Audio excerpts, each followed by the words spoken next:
ang packaging ng coal plants ay sila yung pinakamura. Hanggang ngayon ginagamit pa rin yun. Pero nakita mo, sobrang mahal ng kuryente sa buong bansa. At ang majority ng kuryente natin galing sa coal plants. At mismong ang Meralco na mga rates ang magsasabi sa power supply agreements nila. Kaya hindi nila pwedeng i-deny yan kasi power supply agreements nila yan. At pinipresent namin yun sa mga Senate investigations, hearings on bakit mataas yung presyo ng kuryente. Malinaw dun na in 12 months time or even 5 years time, mas reliable at mas mura ang renewable energy kumpara sa mga coal plants at gas plants. So yun yung una, no?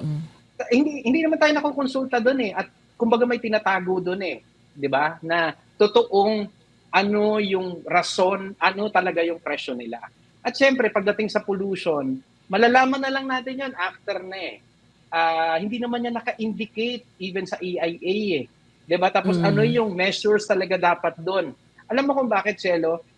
Yung mga coal plants, pag nilagyan nila ng mga scrubbers, ibig sabihin, based on standard, ang baba ng standard ng Pilipinas pagdating sa air pollution, sa kumpara sa WHO, sa US EPA, etc.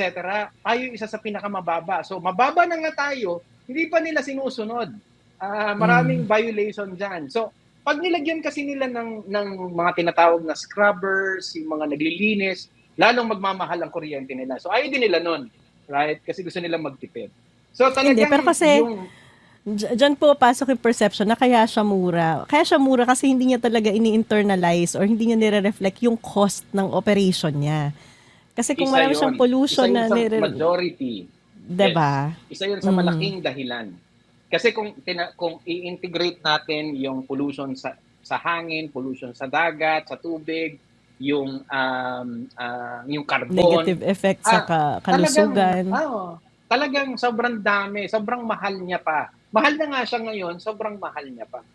So dun sa tanong mo, yung last na question mo, no? Kasi parang halimbawa, kasi illogical Island Passage. Illogical. Diba? Ang daming negative effects. Tapos yung main producer natin, di nagbabayad ng tax. Tapos hindi man nakukonsulta yung mga communities, nagsasuffer ang mga communities, hindi effective ang enforcement ng regulation para ma-minimize, hindi na nga maiwasan ma-minimize yung negative effects niya. And yet, at ang globally nagtatransition na into new technology, greener technology, and yet ang Pilipinas po, ang sasabi ni Jerry, tama ba?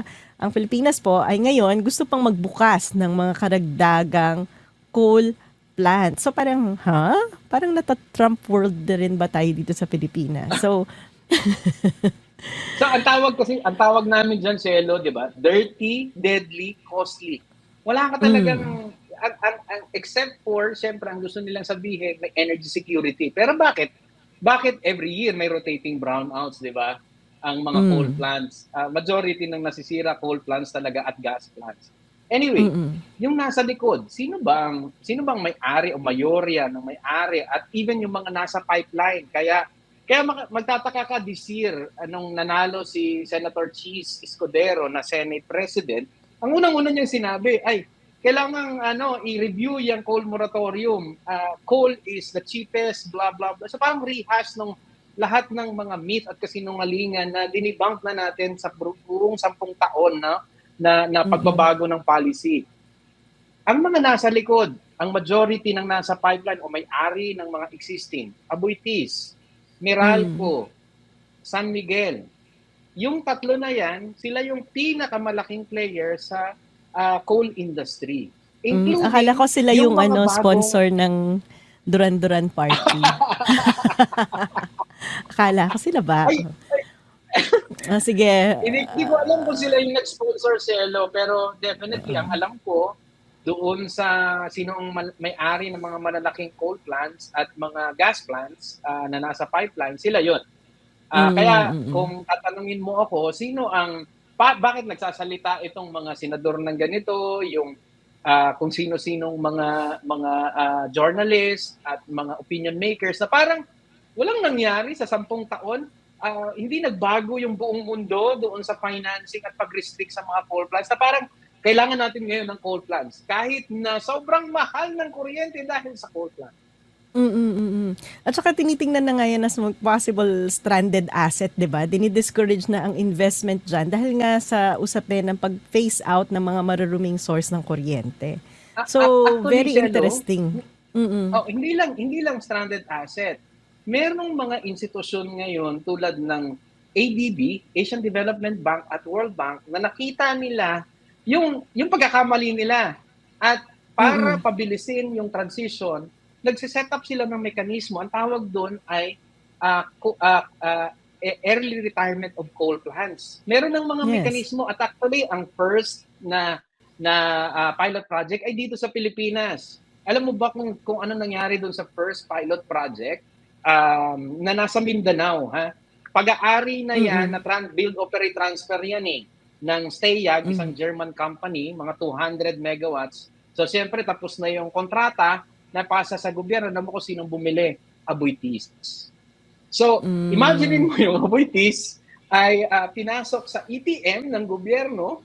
Siyempre, kikita siya ng ano doon kasi hindi nila kailangan patakbuhin yung coal plants na yon sa next 10 years. Kung hindi pa, iikliin, pero bayad siya. Kabibili niya lang, ha? Kabibili niya lang, sabi ko nga siguro alam ng Walang Aboitiz lugi. kung sino ang, walang lugi. Sino ang Oo. pipiliin? Tapos public funds yung gagamitin. So kaya nire-raise natin to sa World Bank at ADB. Ano, ulitin mo, Na, Jerry. Pine-phase out so, na. yes, dahil Mm. may panawagan sa buong mundo, di ba? Sa United Yeah. Nations, na nagkasundo ang mga mayayamang bansa, including lahat ng mga bansa na dapat i-phase out na ang coal plant. So, ang World Bank at ADB, nagtayo sila ng mga mekanismo. Yeah. Paano natin pabibilisin ang pag-phase out ng mga coal plants? Mm. At isa sa pilot project nila ay dito sa Pilipinas. Unang project nga nila yan eh. Yan nasa Mindanao. So paano yung mekanismo ng pagpapabilis ng phase out?